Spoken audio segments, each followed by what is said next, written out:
El Paso recently became the scene of the eighth worst mass shooting in U.S. history. And 29 years ago, a mass shooting at a Las Cruces bowling alley claimed 5 lives. Hello and welcome to ASTA. I'm Dalby Hill. So how would Las Cruces respond should we be faced with another mass shooting? Our guests are Las Cruces Police Chief Patrick Gallagher and SWAT Commander Lieutenant Jeremy Story. Gentlemen, thank you for joining us. Thanks, sir. Thank you. Chief, let's begin with you. What kind of training do your officers receive to respond to a mass shooting? We give our officers a significant amount of training to deal with such horrific situations. Before we go any further, let me personally express my condolences to everyone in El Paso affected by this. I was recently talking to the El Paso chief, and thankfully everybody's doing okay in the police department. We have a 22-week police academy that we put our recruits through. 1 full week of that is devoted to these types of scenarios, active shooter type scenarios, tactics, scenario-based training, and then trauma care type training as well. So a significant amount of training for the cadets. Every new officer gets that, and then every tenured officer gets 4 additional hours of such training every 2 years. And a lot of that training is hands-on practical training as well. Okay, so let's kind of walk through the process. What is the first thing LCPD would do when you get a call that there's a mass shooting? Obviously, it's an all-hands type of an operation, a call like that. Respond as quickly as we can, and the first responding officers will basically write the script, so to speak. Is this for real? And if it is for real, everybody shows up from the police department, down from detectives who might be on duty doing an interview and investigation. They will go. We will go in administration. We will all get there.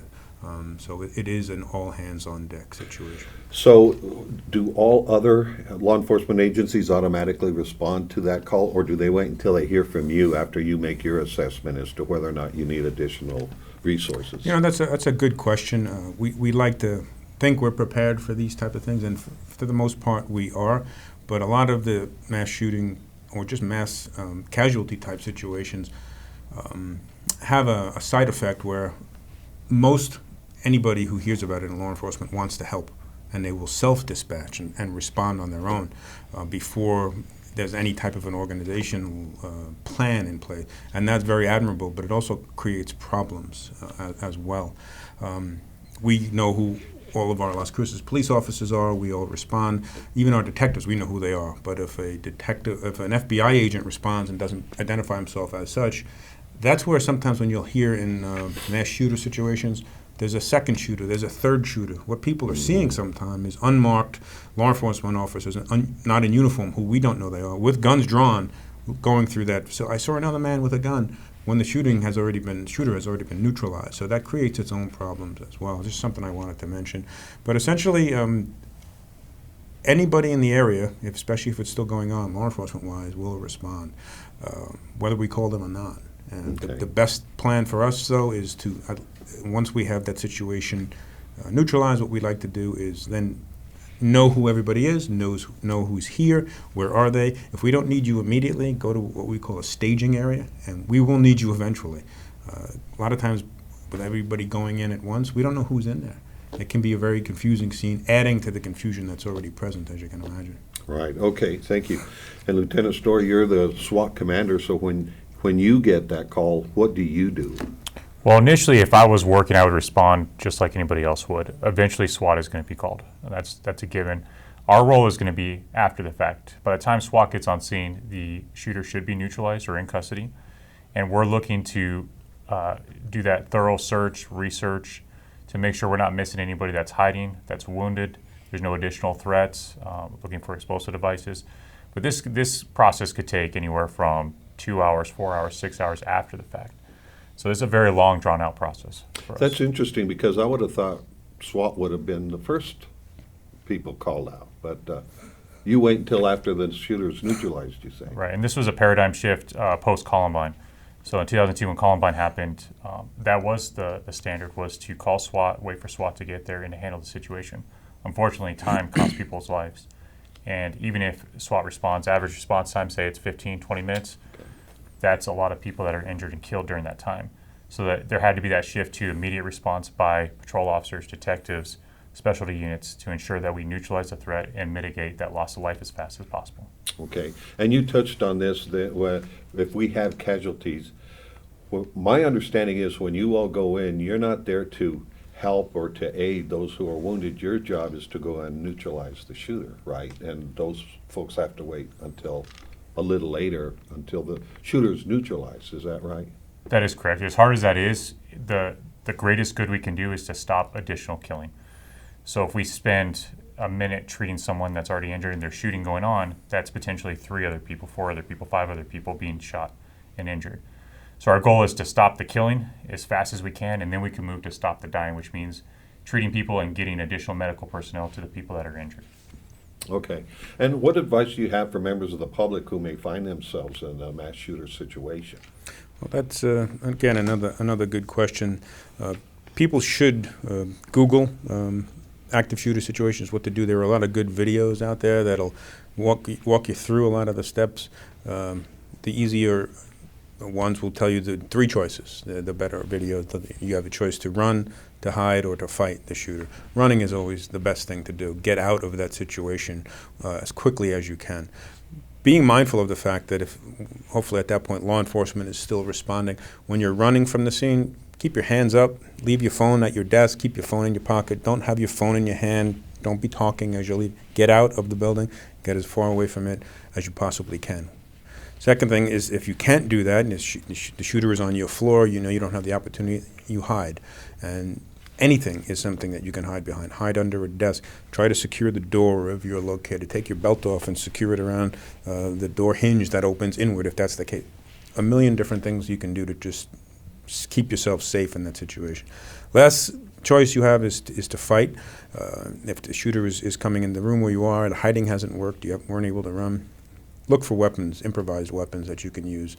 Anything can be a weapon, a stapler, a letter opener, anything. And if anything you can do to defend yourself, do so.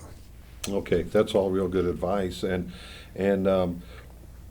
where should people gather? Because as soon as a call like this goes out, people are wondering, oh, I have a relative or a family member that went to that location and I want to make sure they're okay. Mm. All of a sudden, you folks are inundated with members of the public asking you about where everybody is. So where should they go? What should they do in that situation? We're talking about the public here. People who are not involved actively. Correct. Yeah. And that's understandable. I mean, we all would worry about our loved ones or friends if they were in a building where we heard there was an active shooter.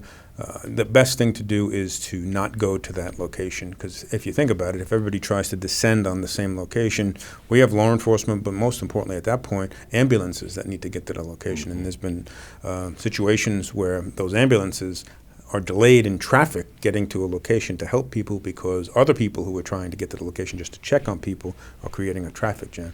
So what we'll do as quickly as we can, it's not going to be immediate, obviously, as the lieutenant said, the first thing is to stop the shooter and neutralize the threat. But eventually we'll set up a family reunification center. We'll use our public information staff to get that word out, where it is.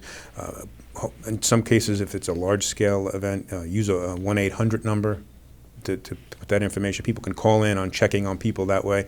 Because the other thing that happens is the 911 lines sometimes get tied up, believe it or not. You'll get a busy signal calling 911, and somebody could be in the building trying to tell us where they are and where the shooter is, but sometimes people are calling 911 to see what's going on. You actually get that, and it ties up that thing. So the other piece of advice, stay away from the location, and unless you have an emergency, don't call 911. You'll overburden the system. And as hard as it is to do, we need to tell the public you need to be patient, right? Because they're not going to get that information right away. You guys are busy doing what you need to do. So it may be hours before they get it. Yes, that's true. I mean, it does, especially for the people who have family members injured, but more specifically those who may have lost their lives. It takes us a while to identify those people, who they are. Yeah. So that it's going to take several hours, and it's excruciating amount of time for somebody waiting to hear that. We understand that. We'll do it as quickly as we can. Yeah, but we want to make sure we're telling the right family that, unfortunately they lost their loved one. So. Okay, so we've talked about this a shooting that's actually happened. Let's kind of go back to now. There's a lot more awareness. We are all more aware, and we're now being asked to report suspicious activity or behavior. So if we notice somebody that we think could possibly be a threat, do you encourage that? Do you want us to call in and say, hey, recently, just yesterday, today in California, they were able to thwart what they believed to be a mass shooting of a disgruntled employee at a motel because somebody was observant. So can you address that? Is that something that you are looking for us as members of the public to do? Absolutely. We can't know everything. I mean, more often than not, after these mass shooting incidents, there's part of the investigation is you talk to the family and friends, neighbors of the people who did it, and there were signs that could have been reported and looked into, but they didn't do it because they didn't want to bother anybody. They didn't think it was important. When in doubt, call it in. You know, that's our advice. So that type of call is not a bother? No. We'd rather go out and find out it was explainable, whatever activity you might have thought was unusual, and if we can go look into it and confirm that it wasn't, that we'd rather do that than miss an opportunity to perhaps stop one of these shootings. And as you mentioned, there has been several recently, thankfully, that they've been able to stop because of members of the public calling in tips like that.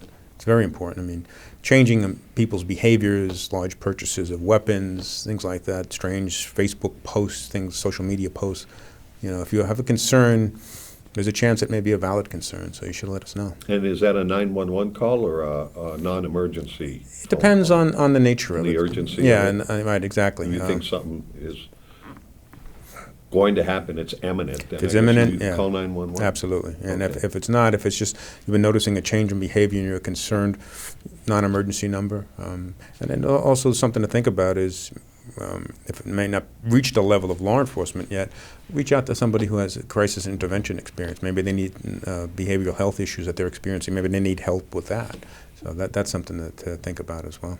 Okay. And now, after the shooting in El Paso, because it occurred at a Walmart, off-duty Las Cruces police officers in uniform are now doing security duty at Walmarts here in Las Cruces. Yes, that we started that program beginning of, again, mid-2018, kind of as multiple reasons.